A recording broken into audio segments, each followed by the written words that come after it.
Every morning he walked on hot, broken roads, barefoot. Children laughed. Adults looked away. But he kept walking. Not because he wanted to, but because he had no choice.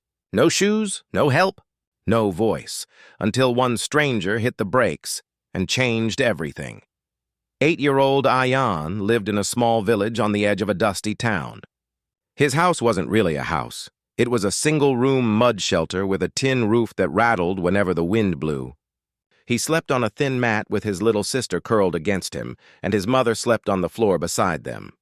His father had passed away 2 years ago after a sudden illness, leaving behind nothing but an old photograph and unpaid debts. Every morning before sunrise, Ayan would get up quietly so he wouldn't wake his mother.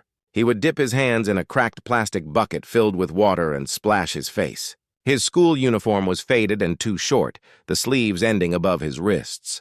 The shirt had a tear near the collar, but his mother had stitched it with blue thread, the only color she had. He folded it neatly the night before and wore it like something precious.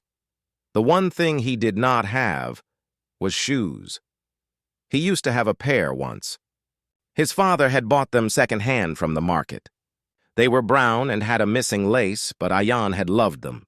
Months after his father died, the shoes fell apart, one sole peeling off completely. His mother tried to fix them with thread and glue, but they finally tore beyond repair. She promised him she would get another pair one day, but between rent, food, and medicine for his sister's weak lungs, shoes were a dream. The walk to school was long. Almost 4 kilometers through rough, sun-baked paths scattered with stones and pieces of broken glass from old bottles. In the summers, the road burned like fire beneath his feet. In the winters, it froze his skin numb. But Ayan never complained. He held his books tightly in his arms and walked with his head down, hoping no one would notice his feet. Most days, children from the neighborhood passed him on their bicycles, ringing their bells with excitement. Some stared at his bare feet. Others whispered and giggled. A few of them even covered their noses as if poverty had a smell. But Ayan just kept walking, telling himself quietly, "If I reach school, I can study. If I study, I can change everything one day." His teachers never asked him about his feet. They saw, but they didn't speak. The principal once called him into the office, not to offer help, but to warn him about proper appearance. Ayan nodded and apologized, even though he had nothing to apologize for. He sat in class at the back, near the window, so the dust on his feet wouldn't be noticed much. When the bell rang at noon, the other children took out their lunchboxes filled with bread, rice, and fruit. Ayan unwrapped a small piece of old roti his mother saved from the previous night. Sometimes it was dry. Sometimes it was missing. On those days, he pretended he wasn't hungry. But no matter how tired his feet were, or how heavy the stairs felt, he kept walking to school, barefoot, quiet and unseen. One morning, the sun was harsher than usual. The ground felt like burning coal under Ayan's feet. He walked slowly, trying to place each step where the shadow of a tree or wall fell. But the shadows were few, and the road was long. He passed by shops where men were setting out crates of vegetables. Some saw him and turned away. One shopkeeper muttered, "These poor kids just roam around," not knowing or caring that Ayan was on his way to learn. That day, he reached school late. His feet were red and swollen. As he entered the classroom, the other children looked at him. A boy in the front row whispered loudly, "He probably sold his shoes." The class burst into laughter. Ayan kept his head down and walked to his seat in silence. The teacher paused her lesson and stared at him. "Late again?" she said coldly. Ayan opened his mouth to explain, but no words came. She shook her head and continued the lesson as if he were not worth another moment. During break, a group of boys surrounded him near the water cooler. One of them kicked dust at his feet and said, "Maybe you like walking like that. Maybe you don't deserve shoes." Another boy laughed and pointed at his torn bag. "Next week you'll come without clothes too." Ayan didn't say a word. He stepped back, keeping his books close to his chest. The dust stuck to the sweat on his legs. He tried not to cry. He tried not to feel anything at all. When school ended, he started the walk back home. His feet were sore, and each step sent a sting up his legs. The sun was setting now, and the evening breeze did little to cool the ground beneath him. As he turned a corner, he stepped on a piece of broken glass buried in the dust. It cut his heel sharply. He gasped and stumbled, dropping his books. He sat on the side of the road, pressing his hand against the cut. Blood mixed with the dirt around his foot. He looked around, hoping someone would help, but cars and motorbikes passed by without stopping. Some slowed down just to stare. A group of schoolboys on cycles rode past him. One of them shouted, "Maybe beggars don't need shoes!" They all laughed as they disappeared down the road. Ayan wiped his tears quickly. He tried to stand, but pain shot through his foot.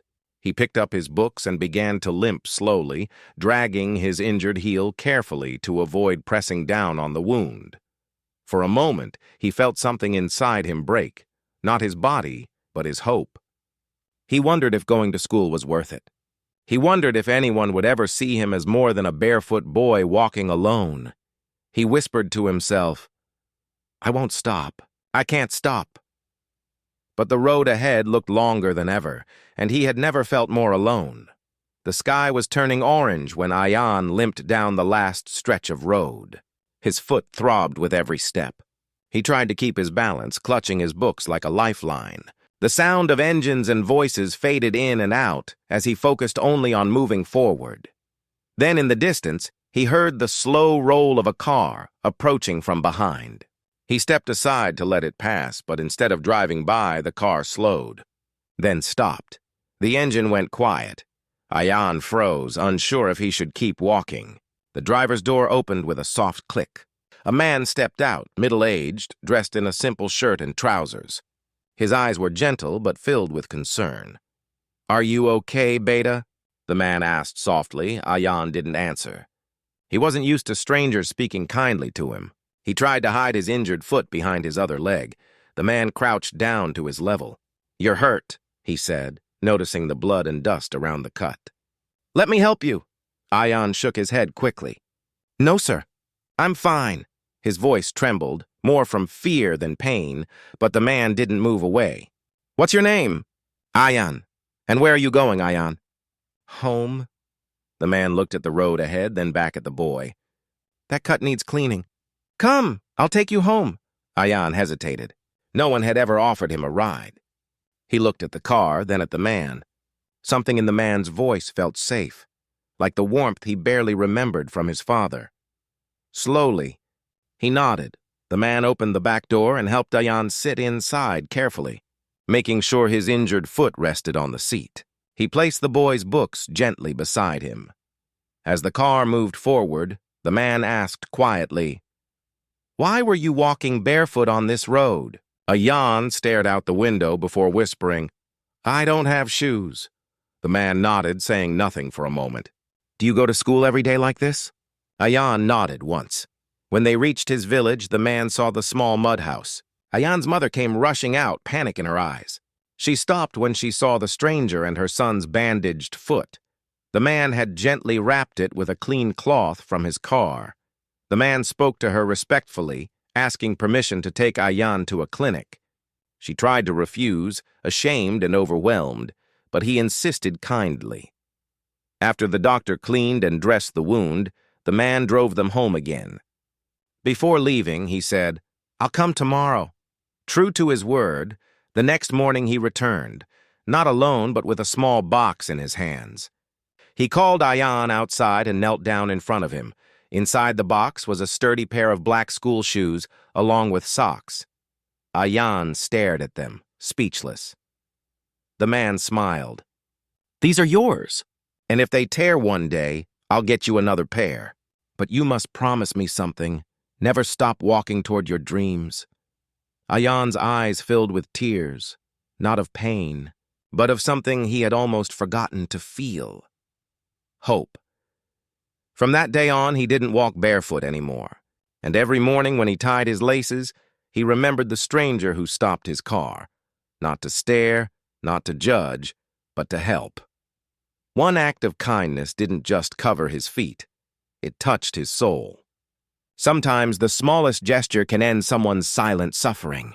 We don't always need to change the world, just someone's world. Be the person who stops the car, because kindness is not an action, it's a lifeline.